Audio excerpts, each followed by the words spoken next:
Hi, everyone. Welcome to Habit Coach Commencement. We're just going to play a little music to get us in the mood, and then we're going to get going. Let go. Okay.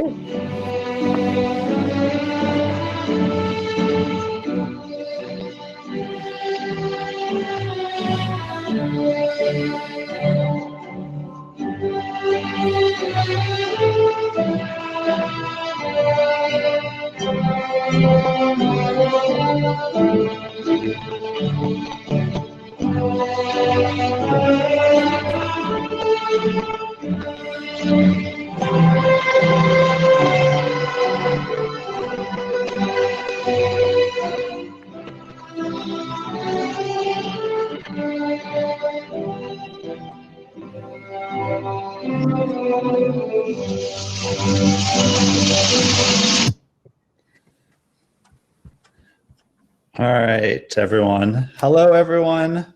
Can you hear us okay? Do we say something in the chat if you're here? Congratulations. Congratulations, Habit Coach graduates. You are another cohort that we are graduating. And every time we do this, I think both me and Kendra just feel so much pride about what you're doing and what you're bringing out into the world. You know, the history of this company is that, we started when people were just barely talking about habits. We had started as a habit tracker, and then we started as a positive reinforcement habit tracker, and then we had brought in habit coaching and basically invented this idea that a coach could help people build habits, and building habits could then turn into major life accomplishments. And so after a couple of years of that, one of our most successful habit coaches came to me, and you know her well, Kendra Kinnison, and she said she loves the habit coaching, but she wants to pass that knowledge on to other people. And I mean, literally what she said was she thinks that her life purpose might be to teach other coaches. And so we put together this habit coach certification based on having coached like 20,000 people at that point. We took all of that knowledge, we put it into this training that you all are just finishing, and that was over the summer. And at the end of that, sort of coming to the end of it, Kendra said, why don't we do a real commencement ceremony? And, it's a little, pieced together. I'm playing commencement music from YouTube, but we get the whole vibe of it, of celebrating that you've learned something special that not a lot of coaches really know about yet. And it's an accomplishment to be proud of, and a tool that you can have in your toolbox. And so as part of this idea of having a commencement ceremony, Kendra said, well, can we get a commencement speaker? And I was like, well, I don't know if we can. Let's ask around. And so far we've had a series of really, really special speakers. And so let me transition to that a little bit. Our commencement speaker today, George Mumford, the author of The Mindful Athlete, sort of famously the meditation teacher to NBA stars. He was, I think, brought into the Bulls by Phil Jackson, and taught meditation to Michael Jordan, and for some like twist of fate, we have a friend in common, and I was able to ask, and George said yes, and so I'm going to just pass it over to George Mumford. Okay, thank you. So congratulations, graduates, habit coaches, as well as thank you for support from Kendra and Tony and whoever else is behind the scenes that we don't see. I'm really, really excited to be here, and this is my first commencement speech. So I'm excited about that as well. And as I was listening to Tony talk, I started thinking about building habits, and one of the habits that I built over the years that's helped me a lot is really to get down to brass taxes, and that has to do with me understanding that I am responsible for me. So get in the habit of asking myself the questions, simple questions like, what do I want? And who do I need to be who do I need to be to do what I want? And also, why am I here? And so on this auspicious occasion, it's really important to start to understand, okay, I've gone through this, now what? Why am I here? And I think we don't ask that question enough, get in the habit of asking questions, because things are impermanent, they change all the time. So we have to have a continual ongoing dialogue with ourselves and with each other about, what we're up to and that sort of thing. So for me, it was 36 years and some months ago when I got clean and sober, I had to think about that. And so I got into this habit of reading a book a week for the last 36 plus years. So I became a seeker. And one of the books I read when I was in graduate school studying psychology and specifically existential philosophy, there was a book called The Way of Man by Martin Buber. And I just want to read a little piece in here because this whole book is about the way of man. And it starts off with titles like Heart Searching. You search yourself, and then a particular way. And that means, so we got to search. That's where it's an inside job. That's where we're going to discover who we are, or who we want to be and what we want to do. And then there's Resolution, which talks about work of all of a piece. And to me, that has more to do with having my mind, body, heart, and soul in alignment. And it's not somebody telling me out there or some principle out there. It's inside out job. And so I'm to begin with myself. And so to ask myself these questions and, why am I here? That's a big question, not why am I here in terms of, an intention for today, but why am I my masterpiece? I think we all have masterpieces, my particularity, who I am individually, because there's only one me, no one else. Who am I? And my job is to understand and know who I am so that I could be who I am, so that I can share who I am. But to know, to be, to express, then to share that is why we're here. So we begin with oneself, and we straighten ourselves out. We make sure that we're in alignment. What we say and what we do are in alignment. We talk about honoring ourselves, be still and know, listen to who we are. And then the next chapter is not to be preoccupied with oneself. So that means it's why did I free myself, or why did I say, why am I here? And what's my purpose? What's my intention? And of course I could come up with some, but really it's an inside out job. It's something that speaks to me, that will express itself if I can get out of the way. He also talks about us being in a system of hideouts where we're encrusted in the shell, and that divine spark doesn't get out unless we get out of it. We chip away to get out of it. So we have to have some level of self-observation so that we know in the ways in which we hide from reality, in which we hide from ourselves. And so then the last chapter is here where one stands, and I want to read that because that's particularly poignant for what we're saying. There is something that can only be found in, let me see. I want to make sure I read it right. Okay, there is something that can only be found in one place. It is a great treasure, which may be called fulfillment of existence. That place, the place where this treasure can be found is the place on which one stands. So I'm going to read it again. There is something that can only be found in one place. It is a great treasure, which may be called the fulfillment of existence.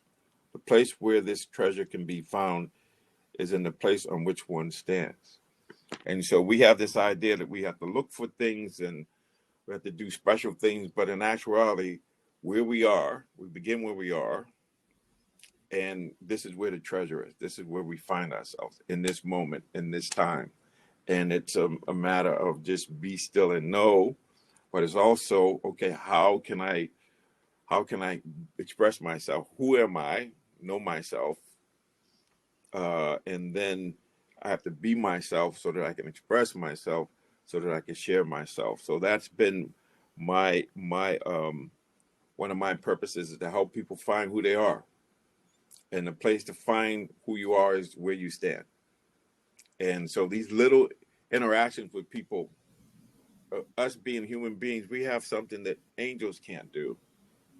And that is, we can make things holy. We're holy intent. We can intend even interactions. When I go to Whole Foods, or when the mailman comes by, I can make that a holy interaction. I can let God in where I stand.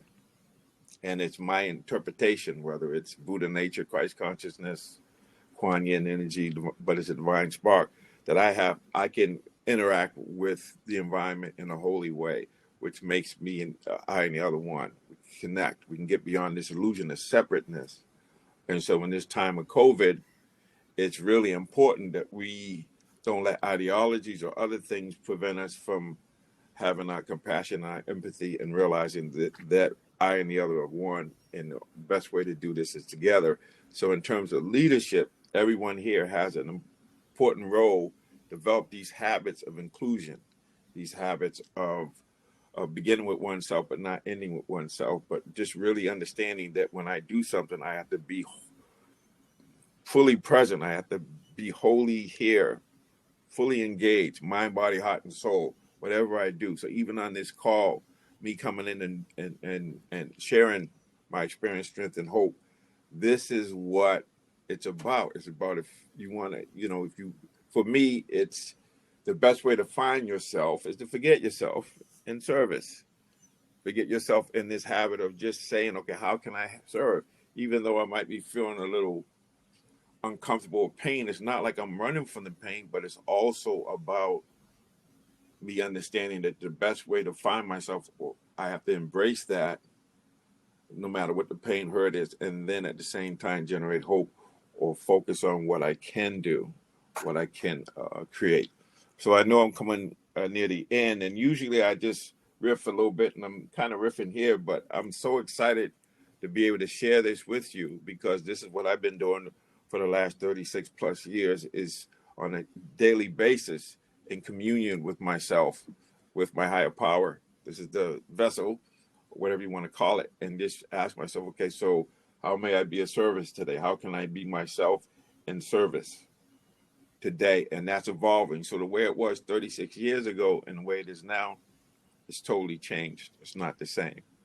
So I'm excited about being able to share this. But this is the time to reflect and think about, because reflection, there's three things, and I'll end with this, that Howard Gardner talked about extraordinary minds when he reflected on all of the extraordinary people like Virginia Woolf and Einstein and Freud and those folks. He said the first thing is reflecting on our lives, and that's where true understanding comes from, reflecting on our experience. And then the second thing he talked about was leveraging, and that has to do with knowing ourselves, knowing our strengths, and playing to our strengths, expressing ourselves. And the third thing he talked about is reframing or recontextualizing. In other words, something happens, we get to interpret what it means. And the idea is to interpret it in a way that empowers us, that motivates us, inspires us to move beyond and say, okay, this is a stepping stone. This is not a roadblock. And my essence will express itself in the heat of the battle, in the heat of the discomfort. The only way out is through. And so I'll leave with that. I'm about 20 seconds over, but I love you all, and I hope that this has been helpful. I know I've had a blast just talking about it with you. Thank you, George. We love you too. That was fantastic. And you touched on so many of the themes of coaching, of, we're often asked to be great listeners, and to be great listeners, we have to ourselves be very centered. So much of our work is in reframing. So much of what drew us here is a desire to serve. It just really resonated with me. Thank you. Thank you so much. And I just want to, and I'm supposed to say this. I know they want me to say this. So if people are interested, is the Mindful Athlete Secrets to Pure Performance. I have a YouTube channel where every Thursday I talk about being at home with George during COVID. And then I have a website online program that if people are interested in doing the online program, I guess I could put it in the chat. It's called TMAC 100 MO. So people want to Yeah. take the course, they can get $100 off. Or Yeah, George, we're gonna put all of that in the okay, cool. in the emails. Yeah. All right. Cool. All right. George. All right. Thank you all. Thank you. Appreciate you. Thank you. Have a wonderful life. Yeah, we're gonna try.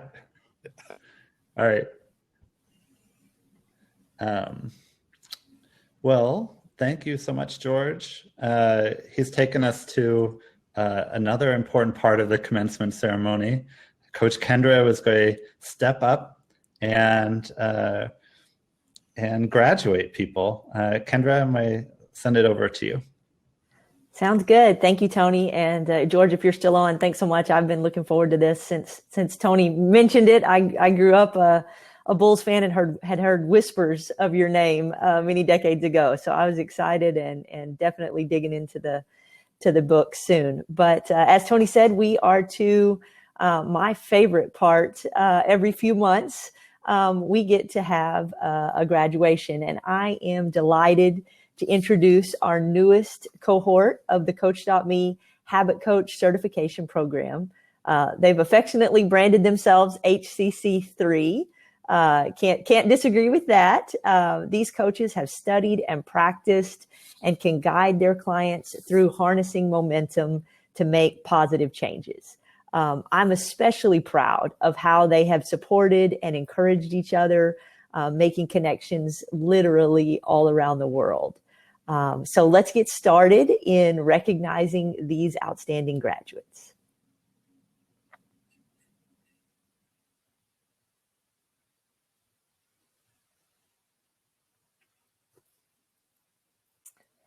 All right. Lydia Aponte guides busy professionals to get clarity about their money and save for the future with the keystone habit of tracking eating out expenses.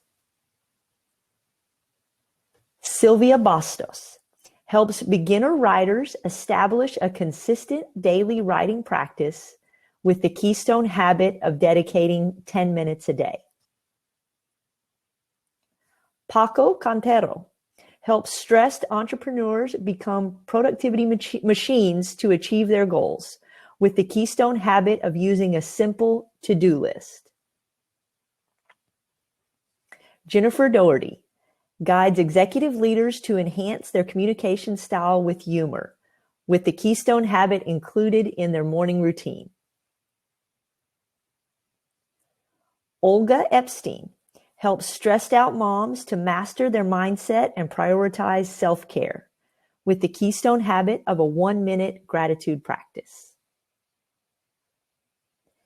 Kayla Gesslinger helps PhDs reduce their overthinking by focusing on important questions, with the keystone habit of looking at a family photo for 5 minutes.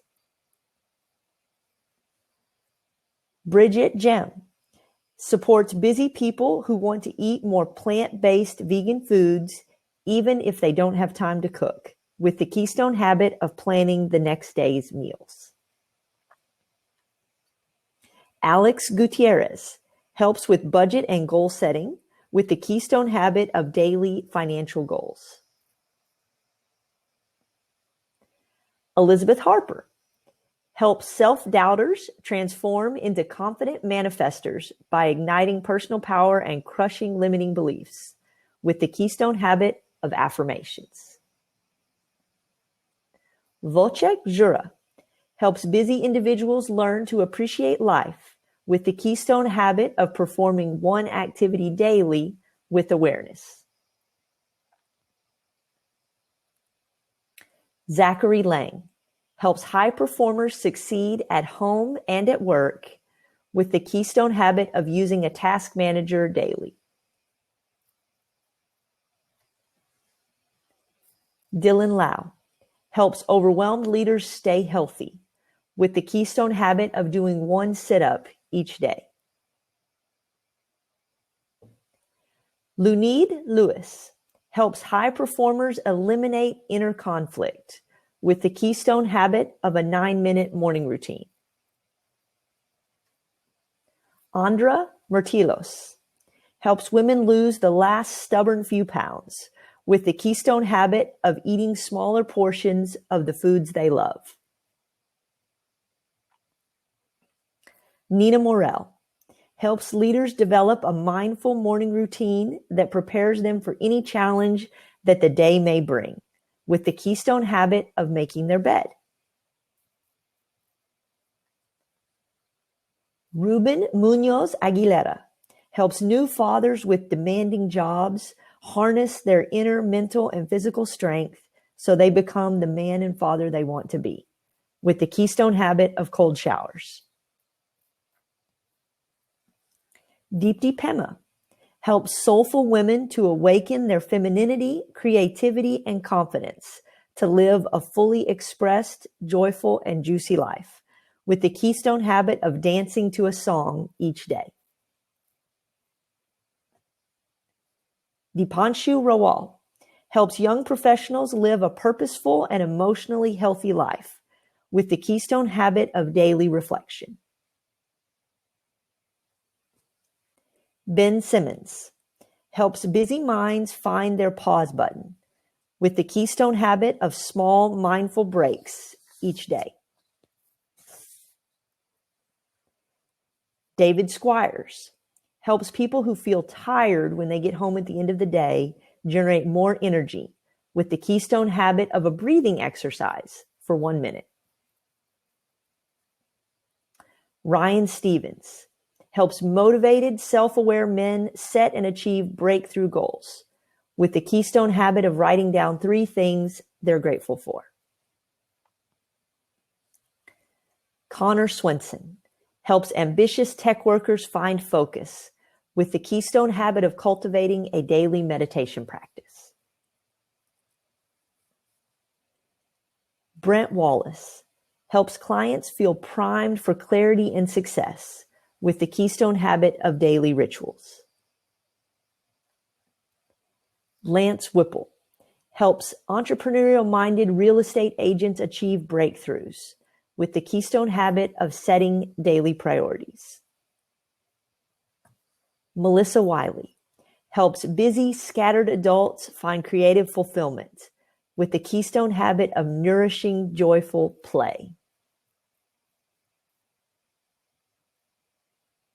All right. Well, congratulations again to our newest 25 certified habit coaches. Thank you all for joining us today. It's been a pleasure leading our program, and an even greater pleasure to celebrate the hard work of all you outstanding coaches. And I love the shout outs in the chat. That's fantastic. I hope you all enjoyed this ceremony, and I hope you all can stay and hear more of the Momentum Conference. First time doing it, but lots of opportunity to hear from neat folks. So thank you all, and let's enjoy the rest of the day and the new year.